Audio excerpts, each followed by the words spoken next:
You guys ready for another reading episode? Well, that's good because you're going to get it. Welcome to episode 7 of Zach Reads People's History of American Empire. This is episode 7. I'm on page 161 in the book, so I plan on reading until page 175. Oh no, actually no, I'll read to 176 because I'm it ends at chapter 9 ends at ends on page 177. So I'll just finish the rest of the chapter and read from here. So where do we go? So I guess this was a part where the bombs in Vietnam explode at home, and Martin Luther King Jr. was an outspoken critic of the war. Pressure mounted from all sides to silence King, especially from white pro war liberals on Face the Press. Dr. King may have won the Nobel Peace Prize, but he is not qualified to comment on the war, said one person on that news program. King stood firm. Testifying before Congress, he declared, "Social progress is ignored when the guns of war become a national obsession. The bombs in Vietnam explode at home."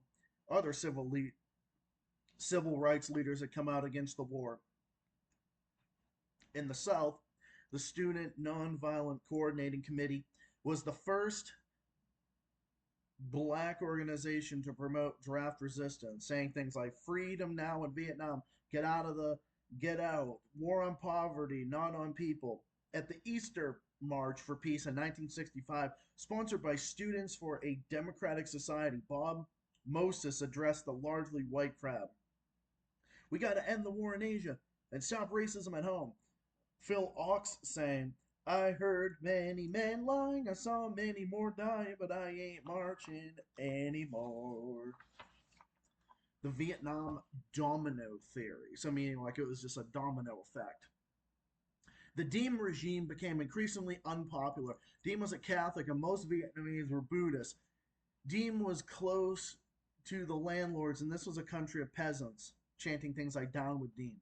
By 1958, guerrillas in the South were fighting in the Diem dictatorship to unify the country. The communist regime in Hanoi to the north gave support, leading to the formation of the National Liberation Front, NLF, in 1960. The rebels, also known as the Viet Cong, trusted only landless farmers to lead guerrilla units. In May 1963, thousands of Buddhists demonstrated against Diem in the city of Hua. Soldiers fired on them. Several protesters were shot or trampled to death. The following month, the world was shocked by the protest Buddha monk Thich Quang Duc on the morning of June 11th, 1963. He quietly sat in the middle of the street and set himself ablaze. Diem's sister-in-law, Madame Nua, also known as the Dragon Lady, showed her contempt for the Buddhist uprising by declaring, "All the Buddhists have done for this country is to barbecue a monk." November 1st, 1963, Diem had become an embarrassment with CIA help, of course.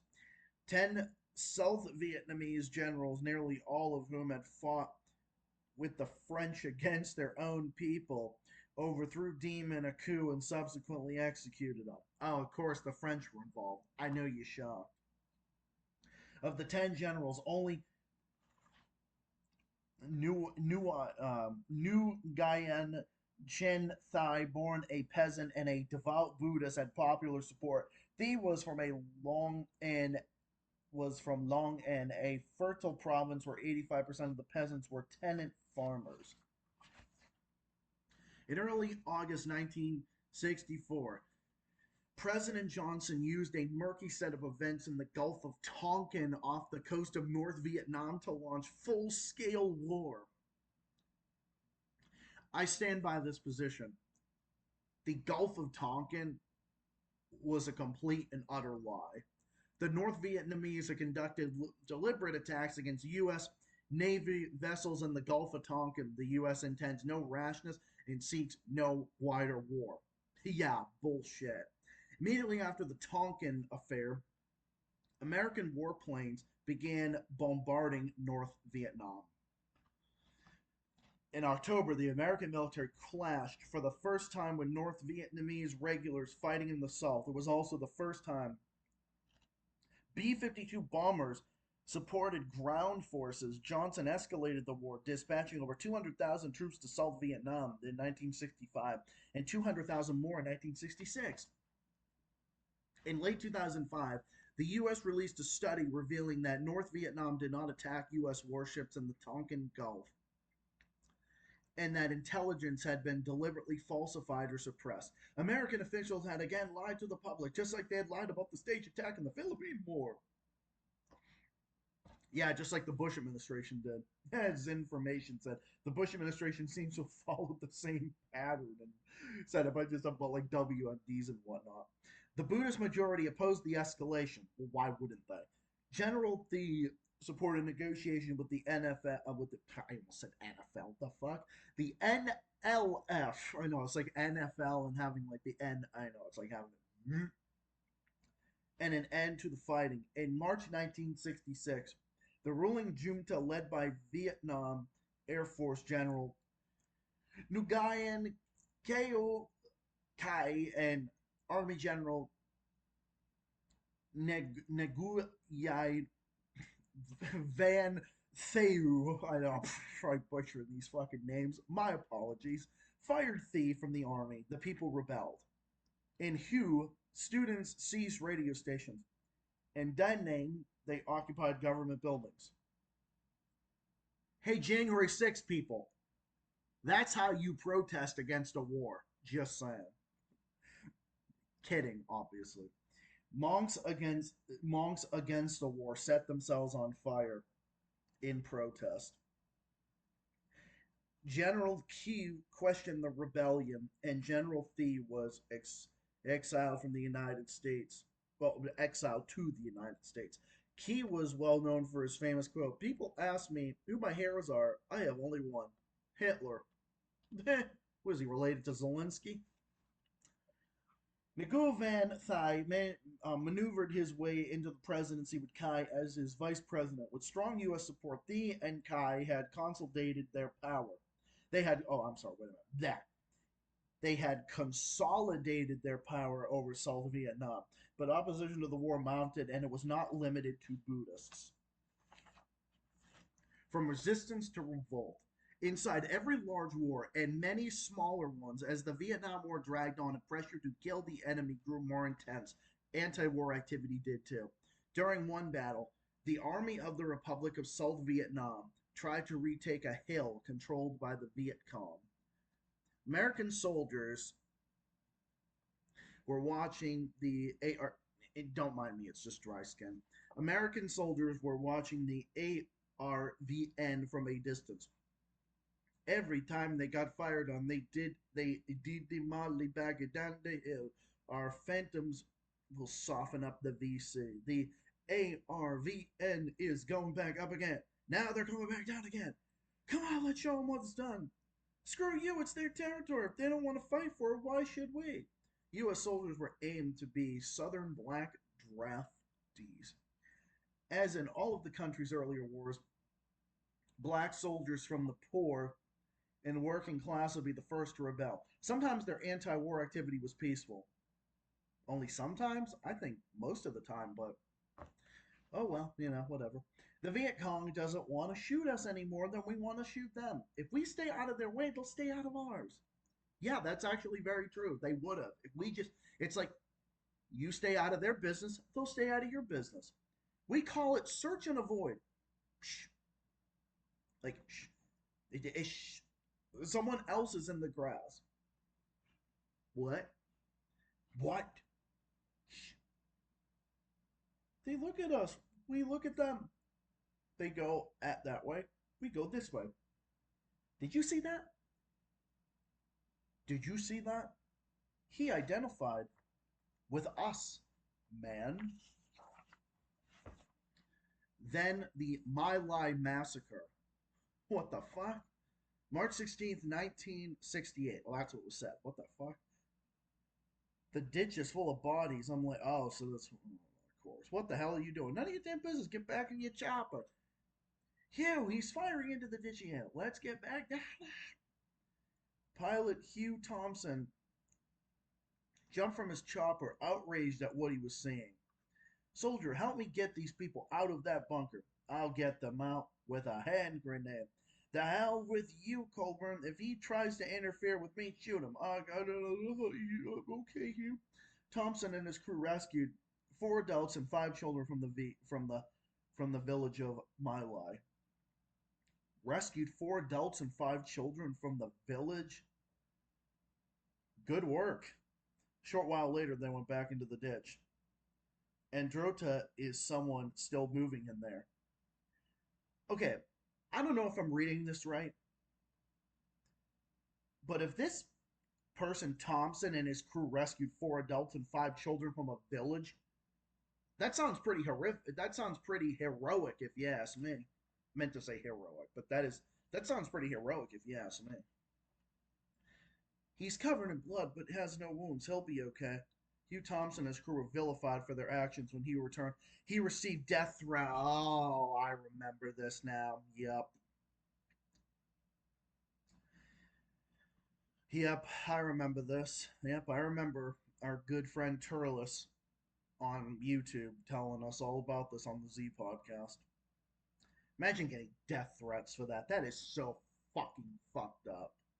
Imagine getting fucking death threats because they went and rescued some civilians. That is so fucked up. That is fucking disgusting.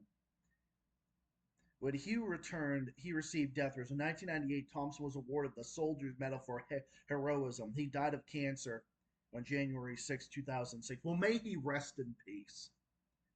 And may those who gave him death threats, may they fucking rot for doing that. Fuck them.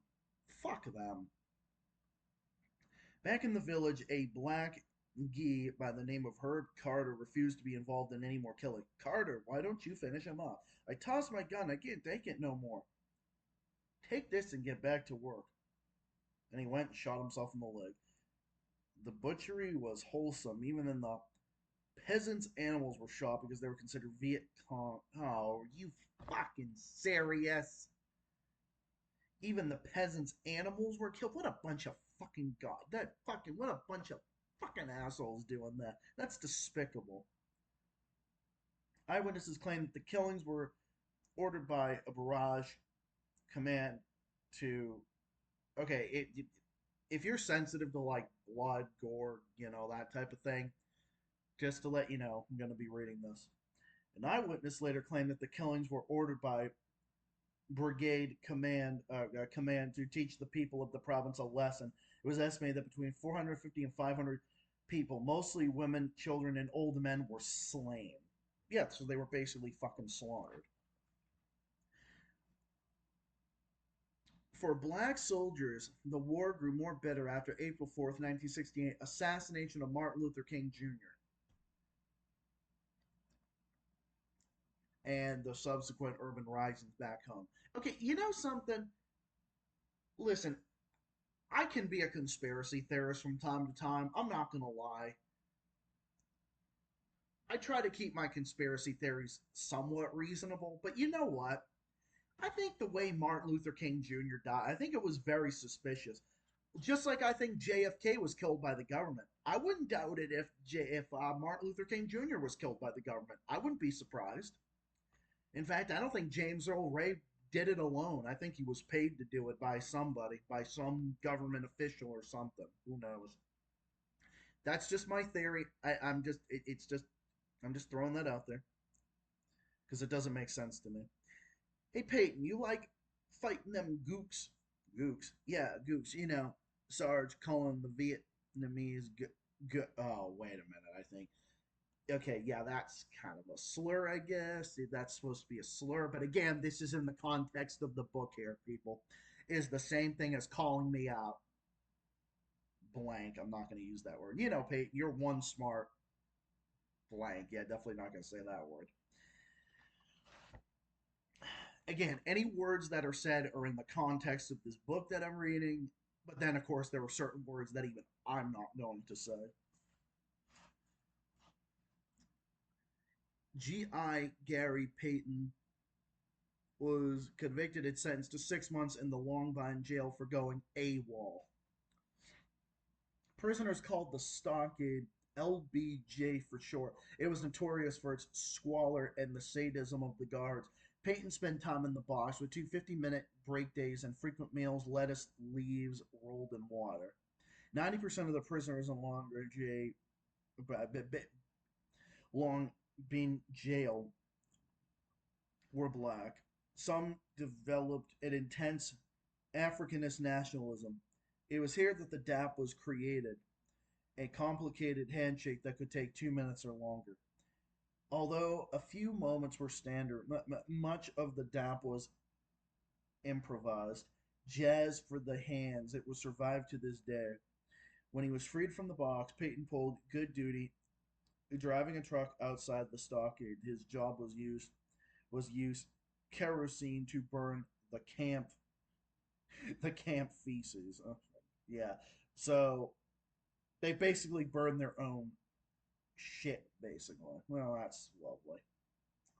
But then again, they probably had no choice because, probably no indoor plumbing and all that. So, yeah, there's that. Soon after, a group of inmates persuaded him to bring an extra into the camp every night. Midnight, August 29th, 1968. One man was killed. 7 buildings and 19 tents were destroyed. The Long Bine Jail Rebellion was the single largest soldier revolt in Vietnam, but officers in the field had more pressing worries than arson. Then there was a big boom, a big explosion on July 1972, as the U.S. was withdrawing from Vietnam. They should have never been there in the first place, of course, but that's besides the point. The Army counted at least 550 cases of fragging, grenade attacks on officers since 1969. As the battles of the Viet Cong and North Vietnamese Army became bloodier and more pointless, lifers were also seen as the enemy. One Marine reported that when a lifer was seen near the fence, some Marines called out the the certain word in the fire. Then you try to kill any of the lifers you don't like. A peace mission. In January 1968, the year after I published a book on Vietnam, I got a call from David Dellinger, veteran pacifist, one of the leaders of the anti war movement. The North Vietnamese were trying to release 3 captured U.S. pilots. If the peace movement sends a responsible representative, will you go? The next morning in Manhattan, I met with Daniel Berrigan, a peaceful activist and Jesuit priest. He had already agreed to go. I'm so glad we're going together, Howard. The trip to North Vietnam took 28 hours. Though Copenhagen, Frankfurt, Tehran, Calcutta, and Bangkok before we landed in Laos to make the final leg to Hanoi. When cooling our heels in a steady hotel in Valentine, Laos, which is the capital of Laos, the Viet Cong in South Vietnam ignited the Tet Offensive, a turning point against U.S. occupation. When we finally were able to fly into North Vietnam, the road to Hanoi was a scene of bombed out buildings and people everywhere on foot and bicycles. We fell asleep exhausted. American bombs and North Vietnamese aircraft guns woke us up. The next day, we discovered a city without children, like London during Blitz. Almost all had been sent to the to the countryside. At the zoo, the monkeys' cages were empty. They too had been sent away. Hanoi was unsafe for children and monkeys. After an uneventful conference was received, the 3 flyers, Major Norris Overly, Captain John Black, and Lieutenant J. G. David Metheny. We all went back to Valentine, then home to a different kind of war. As we left Vietnam, I looked over the sacred countryside, well, actually, scarred countryside, and thought how the world had changed since I saw "thank you" spelled out in tulips on our last mission in Europe. A few years later, I recalled that moment when I came across a photo out of the huge peace symbol bulldozed into the pockmarked earth of Vietnam by another GIS of the 101st Airborne. It was my turn to say to them, "thank you." And that's the end of this chapter. Chapter 9 is Land of the Burning Children. We could not, so help us, do otherwise. We are sick of heart. Our hearts give us no rest. We're thinking of the land of burning children. What happened to a dream deferred? Well, that's going to be in the next chapter, and I hope you all enjoyed this. Another episode of the reading series. Again, shout out to my dear friend Nicholas, otherwise known as Turles, Space Pirate King. I think is his, yeah, I think that's his name on here. But thank you for that. Thank you all for listening. Hope you all enjoyed this, and stick around for the next video and other stuff in the works soon. Stay tuned for more and more stuff on the way, including my next stream on Friday. Look out for it. More stuff on the way. I will catch you all in the next one. Until then, stay safe, stay well, stay classy, and as always, keep fighting and keep on rocking. Till next time, take care of yourselves and all of each other. Good night, peace out, and so long.